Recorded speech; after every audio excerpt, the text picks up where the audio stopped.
교우들을 다시 말씀 중에 만나게 돼서 참 반갑고 또 마음이 기쁩니다.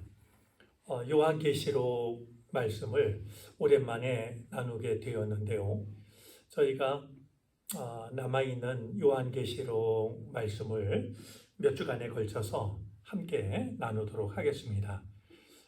오늘 나눌 말씀은 요한계시록 15장이 되겠는데요. 이제 그 마지막 재난을 가지고 오는 천사에 관한 말씀입니다. 우리가 먼저 기억해야 될 것이 있는데요.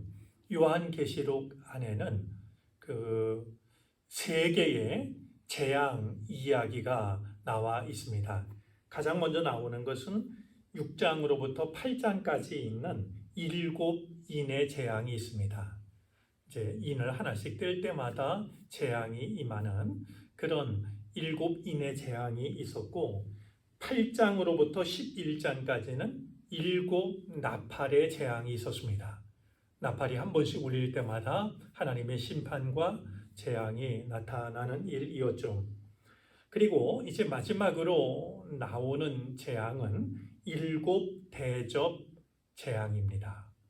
7 천사가 이제 하나님으로부터 받은 그 대접을 쏟을 때마다 하나님의 심판이 나타나는 7 대접 재앙이 있는데, 바로 그 말씀이 이제 16장, 오늘 15장에 이어서 나오는 16장에 담겨져 있는데, 오늘 말씀은 이 7 대접 재앙이 어떤 의미를 담고 있는가 하는 것을 이해할 수 있는 내용이 됩니다.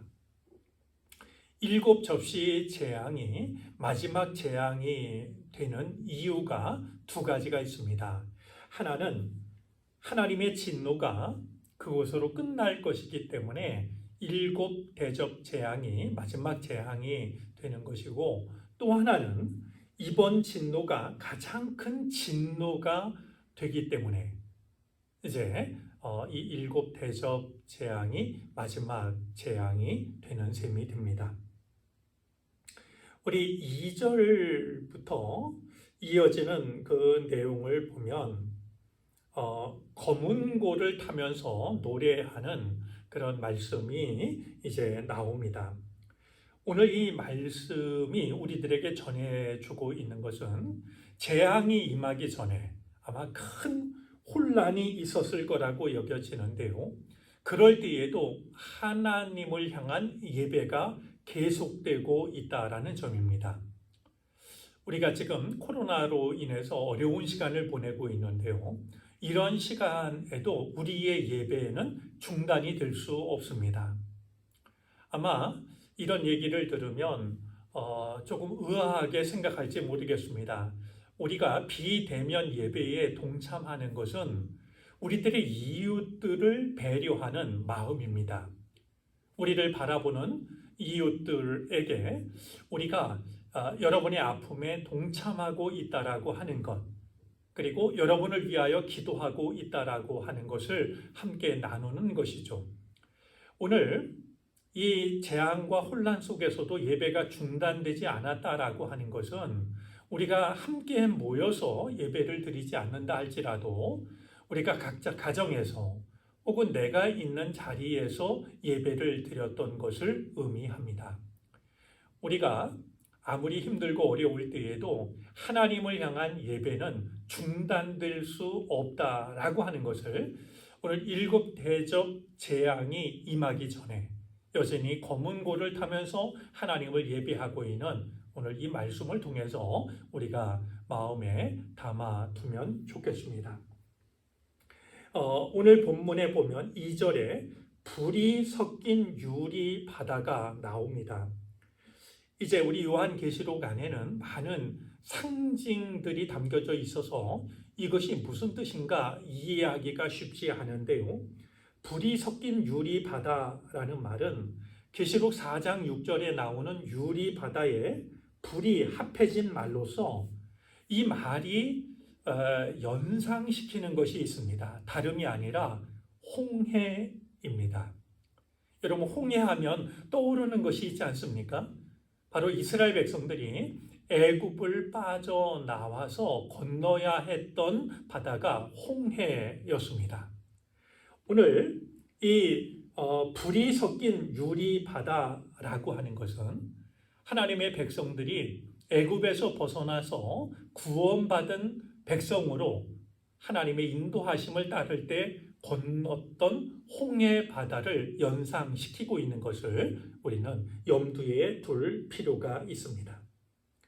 자, 그러면 7 대접 재앙이 임하기 전에 하나님을 향하여서 거문고를 타고 노래를 하면서 예배를 드렸던 그들은 과연 누구일까요?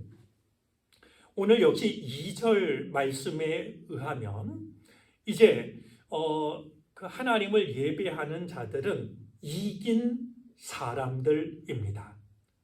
오늘 말씀대로 조금 더 구체적으로 이제 보면은요, 이제 이 이긴 자들은 다름이 아니라 짐승과 짐승 우상과 그 이름을 상징하는 숫자를 이긴 사람들입니다.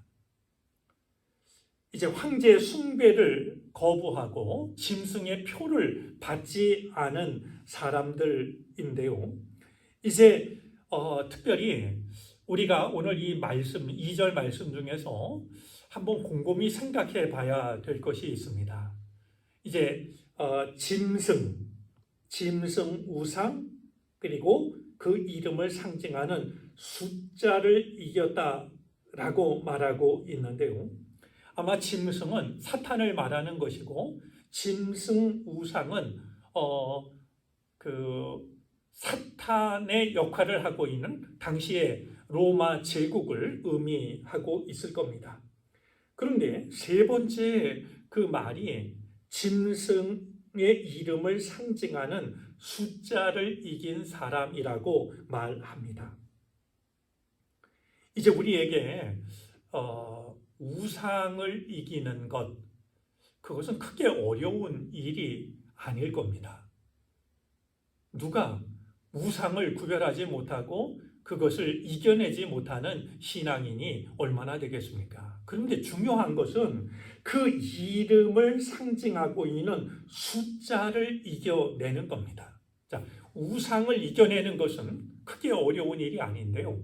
그것을 나타내는 숫자를 이기는 것은 결코 쉬운 일이 아닙니다.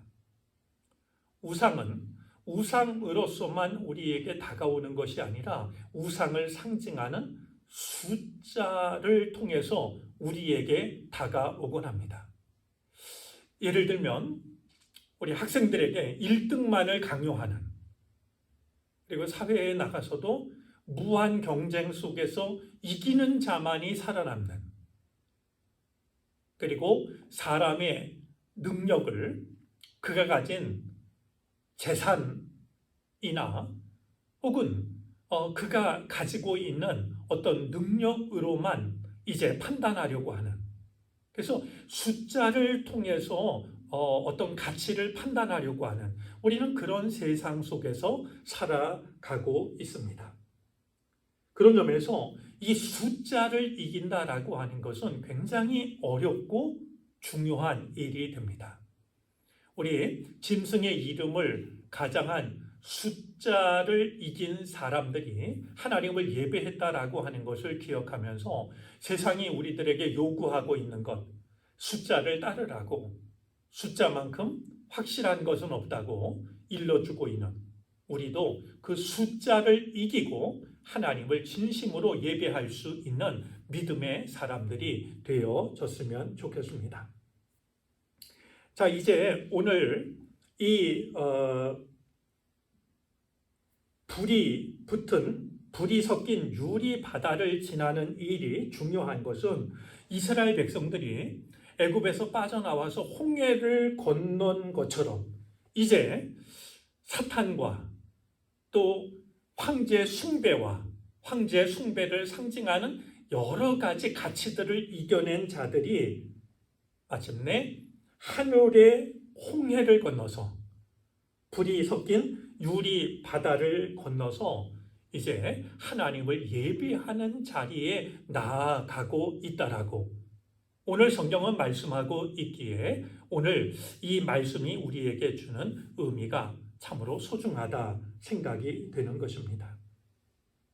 자, 이제 하나님을 예비할 때 하나님의 검은고를 타게 되는데요. 계시록 14장 3절 말씀에 보면 구원받은 자들만이 배울 수 있는 노래가 있습니다. 아무나 부를 수 있는 노래도 아니고 아무나 배울 수 있는 노래가 아니라 구원받은 자들만이 배울 수 있고 부를 수 있는 노래가 있다라고 성경은 말씀을 하고 있습니다. 이제 그 짐승과 또 짐승을 나타내는 숫자를 이긴 그들이 검은 고를 타면서 노래를 하는 이 노래는 바로 구원받은 자들만이 부를 수 있는 노래를 말하고 있습니다. 이제 그들이 부르는 노래가 바로 3절 말씀에 이어서 나오는데요. 그들이 부르는 노래를 두고서 하나님의 종 모세의 노래, 어린 양의 노래라고 말합니다. 왜 모세의 노래, 어린 양의 노래라고 말하고 있는 걸까요? 우리가 여기서 떠올려야 할 것이 있습니다. 모세의 노래가 무엇을 나타내는가 하는 것인데요. 유대인들은 회당에서 드리는 안식일 저녁 예배 때마다 출애굽기 15장에 나오는 이제 홍해를 건넌 뒤에 하나님을 찬양하는 노래를 이제 성경 말씀을 노래했습니다. 이제 예배 때마다 낭독하는 쉐마라는 것이 있는데요. 이스라엘아 들으라라는 말씀이죠. 근데 이 쉐마가 끝나면 두 가지 기도를 드리게 되는데 그 중에 하나가 바로 모세의 노래와 관련된 것이었습니다. 이제 그만큼 이 출애굽 사건은 홍해를 건넜던 그 일은 이스라엘 백성들에게 구원의 뿌리와 같은 뿌리 경험인 셈이었습니다. 홍해를 건넌 이스라엘과 모세가 승리의 노래를 불렀던 것처럼 어린 양의 노래는 바로 어린 양을 통해서 구원을 받은 백성들이 부르는 구원의 노래였습니다. 모세의 인도함을 따라서 홍해를 건넌 백성들이 홍해를 건넌 뒤에 하나님을 찬송했던 것처럼 어린 양을 통해서 구원을 받은 자들이 이제 어린 양의 노래를 부르고 있는 것이죠. 그런 점에서 이집트에서 탈출한 출애굽의 경험은 짐승에게서 구원된 하나님의 백성들이 경험하고 있는 구원의 모형이 되는 겁니다. 자, 그런 점에서 이제 마침내 이긴 자들이 모세의 노래와 어린 양의 노래를 불렀다라고 하는 것은 출애굽을 통해서 구원하신 하나님께서 이번에는 어린 양을 통해서 다시 한번 짐승에게서 건져 주신 것을 기억하고 그 은혜를 노래하고 있기 때문입니다. 자, 이긴 자들의 노래가 3절, 4절 속에 담겨져 있는데요. 이 3절, 4절에 나오는 이긴 자의 노래를 보면 구약의 인용문으로 가득합니다. 예를 들면 크고 놀랍다라는 말은 시편 92편 5절, 111편 2절, 98절 8편 1절, 139편 14절. 우리 노래 속에 담긴 한 대목 한 대목들은 다 많은 구약 성경에서 인용이 된 말씀들입니다. 우리가 이 장면에서 떠올려야 할 것이 있습니다. 지금 사도 요한은 밤모섬에 갇혀 있습니다. 아마 그에게는 성경책이 따로 주어져 있지 않을 겁니다. 그럼에도 불구하고 그가 이 요한계시록을 기록하면서 수많은 구약 성경을 인용하고 있는 점을 우리는 눈여겨볼 필요가 있습니다.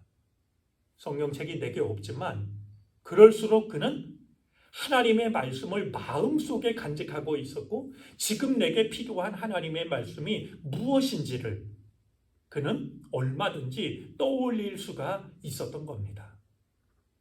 기억하실지 모르겠습니다만 요한계시록은 전체가 404절로 되어져 있습니다.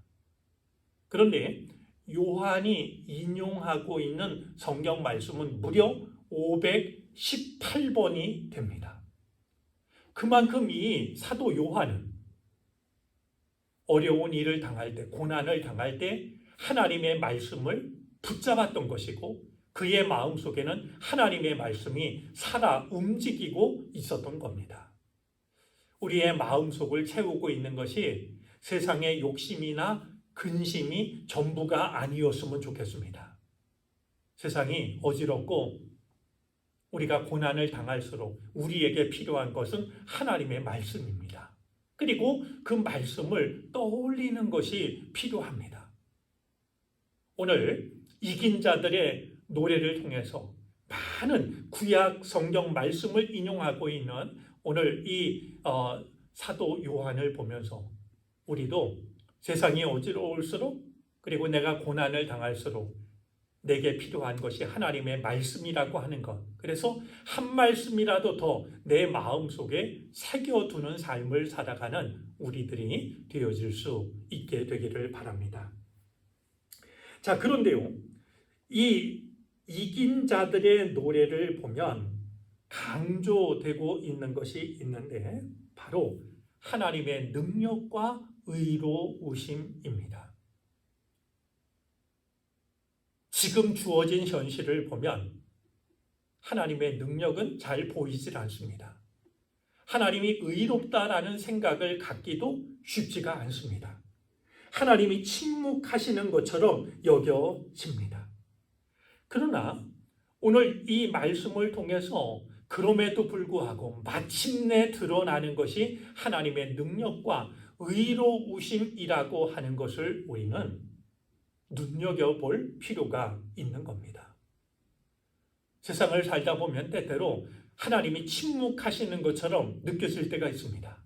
하나님의 능력이 필요할 때에도 하나님께서 의로움을 나타내지 않으신다라고 여겨질 때도 있습니다. 하지만 그런 순간에도 우리에게 필요한 것은 마침내 나타나는 것이 하나님의 능력과 의로우심이라는 사실입니다. 또 하나, 오늘 이 이긴 자들의 노래를 통해서 우리가 정말로 배워야 할 것이 있는데요. 이긴 자들은 노래를 부르면서 그들은 결코 쉬운 승리를 거둔 게 아니었습니다. 그러나 그들은 노래를 부르면서 자신의 공로와 성취에 대해서는 한마디도 드러내지를 않습니다. 다만 처음부터 끝까지 하나님의 능력과 하나님의 의로우심만을 찬양합니다. 내가 정말 힘든 것을 이겨냈다라고 자신의 능력이나 자신의 공로를 내세우는 것이 아니라 그들이 노래하고 있는 것은 오직 하나님의 능력과 하나님의 의로우심이었던 겁니다.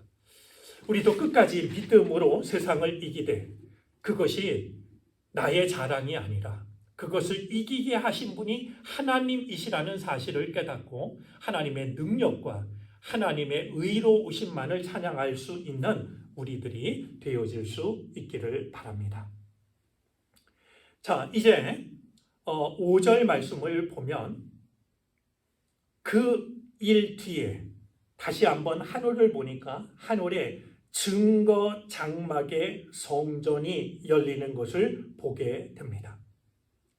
자, 여기서 증거 장막 성전이라고 하는 말이 나오는데요. 이 말은 구약 성경에 나오는 광야 시대의 성막을 떠올리게 합니다.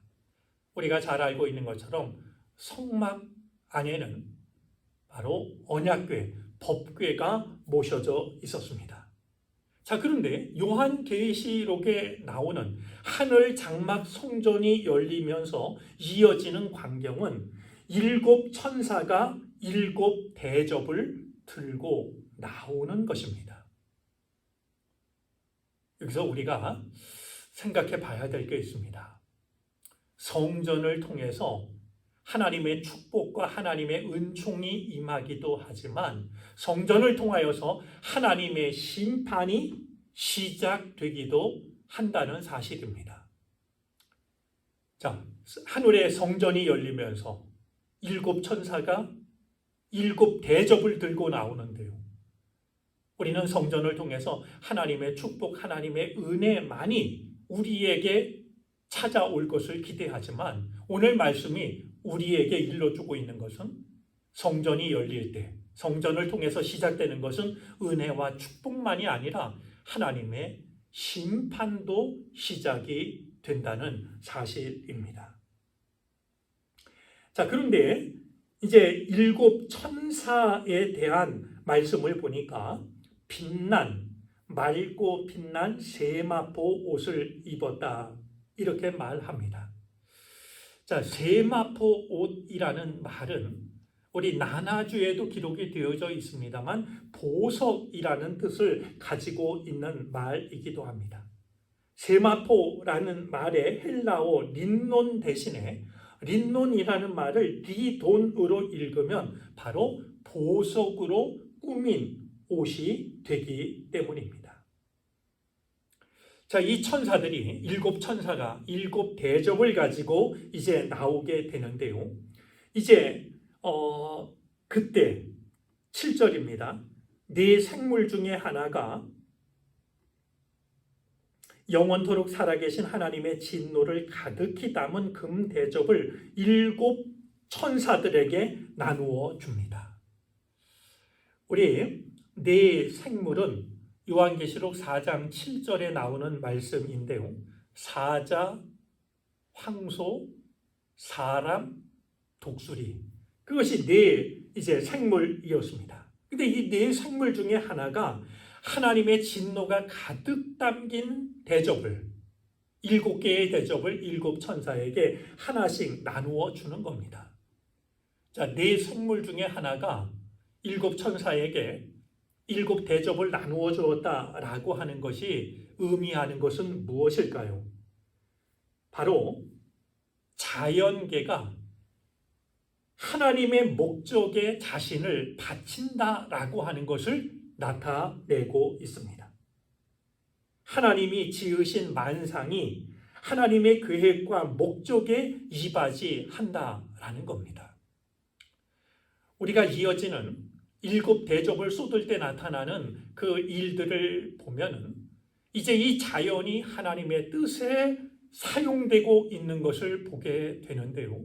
네 생물 중에 하나가 일곱 대접을 일곱 천사에게 전했다라고 하는 것은 자연에서 일어날 수 있는 모든 현상이 하나님의 목적대로 쓰임 받는다라고 하는 사실을 우리에게 일러주고 있는 것입니다. 자, 오늘 15장은 조금 뜻밖의 말씀으로 맞춰지고 있는데요. 8절 말씀이 그것입니다. 하나님의 영광과 능력으로 말미암아 성전의 연기가 가득 차매 일곱 천사의 일곱 재앙이 마치기까지는 성전에 능히 들어갈 자가 없더라 하는 말씀입니다. 성전 안에 연기가 가득합니다. 이제 하나님의 뜻이 이루어질 때까지는 성전에 아무도 들어갈 수가 없다라는 말씀으로 마치고 있는데요. 성전에 가득한 이 연기는 바로 하나님의 영광을 상징합니다.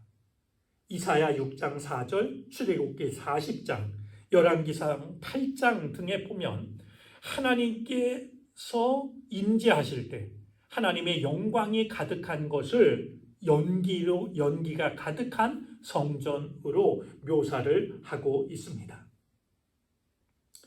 아무도 들어갈 자가 없었다라고 하는 것은 십계명을 받으러 모세가 시내산에 올라갔을 때의 일을 떠올리게 합니다. 모세가 시내산에 올라갔을 때 사람이든 동물이든 그 산에 출입을 금하게 됩니다.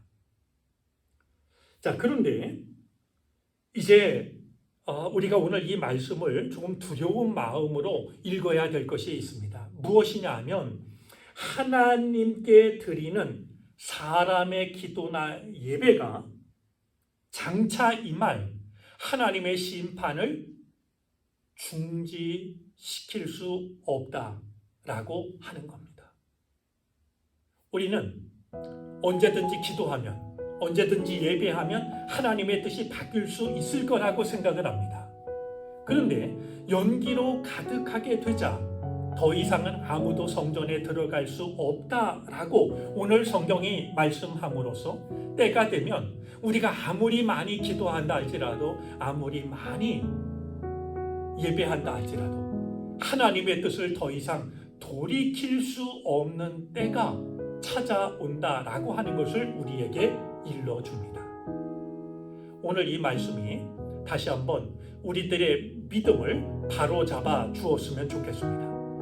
내가 언제라도 하나님께 기도하거나 예배하면 하나님의 뜻이 달라질 수 있을 거라고 너무 쉽게 생각하지 말고, 연기가 가득하게 될 때 아무도 들어갈 수 없고 이제 하나님의 진노가 7 대접을 통해서 나타나는 것처럼 오직 하나님의 뜻만이 나타나는 시간이 있다라고 하는 것을 생각하면서 나의 기도, 나의 예배가 하나님을 조종할 수 있다라고, 하나님을 움직일 수 있다라고 잘못 생각하는 교만함에서 벗어날 수 있는 우리들이 될 수 있기를 바랍니다.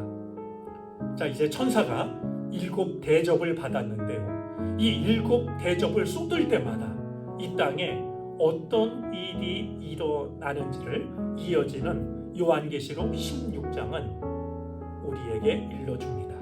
우리 그런 점에서 우리 요한계시록 16장을 이제 우리가 읽고 다음 주에 이 16장 말씀을 생각할 수 있었으면 좋겠습니다. 한 주 동안도 주님의 은혜와 평강이 우리 모두와 함께 하기를 바랍니다. 기도드리겠습니다.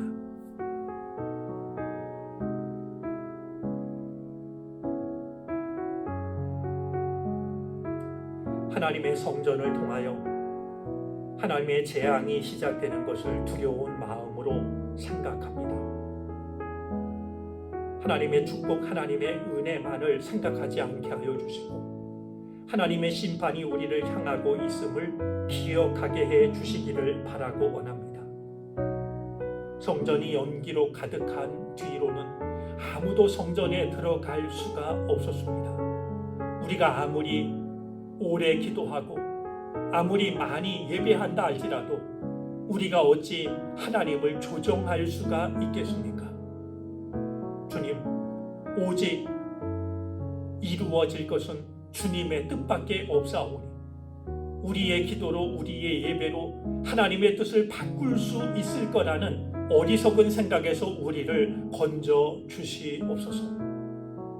어려운 때를 지나가고 있지만 그럴수록 하나님의 말씀을 더욱 소중하게 간직하는 우리가 되게 하옵소서. 예수 그리스도의 이름으로 기도를 드립니다. 아멘.